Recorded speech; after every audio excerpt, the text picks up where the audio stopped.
नांदेडच्या किनवट तालुक्यातील शिवनी भागात सकाळी जोरदार पाऊस झाल्याने कंचलीच्या नाल्याला अचानक पूर आला आणि या पुराच्या पाण्याच्या प्रवाहात म्हैसा येथील व्यापारी वाहून गेल्याची धक्कादायक घटना घडली आहे। मात्र दैव बलवंत असल्याने या व्यापाऱ्यांनी एका झाडाच्या फांदीला धरून कसाबसा आपला जीव वाचवलाय। ही घटना कंचलीच्या पुलावर आज सकाळी 10:30च्या सुमारास ही घटना घडली आहे। या घटनेची माहिती गावकऱ्यांना कळताच गावकऱ्यांनी नाल्याकडे धाव घेत त्या व्यापाऱ्याला पुराच्या पाण्यातून बाहेर काढले। सदरील हा व्यापारी म्हैसा येथील रहिवासी असून हा सकाळी व्यवसाय करण्यासाठी शिवनीकडे आला होता। हा व्यापार करून 10-10:30च्या सुमारास गावाकडे जात असताना ही घटना कंचलीच्या पुलावर घडली आहे। सदरील या पुलाची उंची सर्वसाधारण असल्याने या पुलावरून नेहमीच पुराचे पाणी जाते। या अगोदर देखील शाळेचे विद्यार्थी पुराच्या पाण्यात अडकले होते। सदरील गावकऱ्यांनी वेळप्रसंगी सावधानता बाळगत त्या विद्यार्थ्यांना व शेतकऱ्यांना बाहेर काढले होते। सदरील या पुलाची उंची वाढवून देण्यात यावी अशी गावकऱ्यांनी वेळोवेळी मागणी केली आहे। मात्र प्रशासन याकडे दुर्लक्ष करत असल्याने या पुलावर अशा जीवघेण्या घटना घडत आहेत। Bureau report, GK news, Kinwat, Nanded.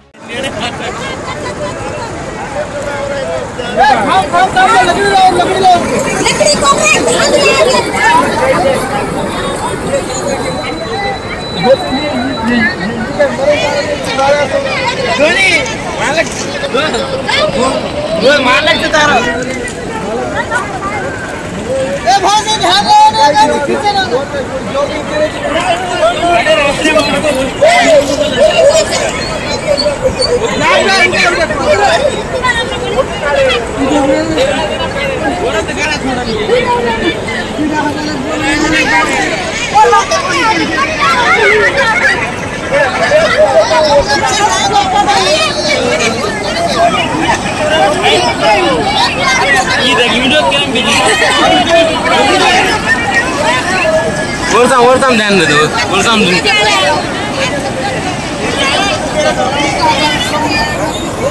मुझे सुनना नसीब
तुम्ही पाहत आहात महाराष्ट्राच्या कुशीतलं जीके न्यूज मराठी, सात जनतेची भूमी महाराष्ट्राची।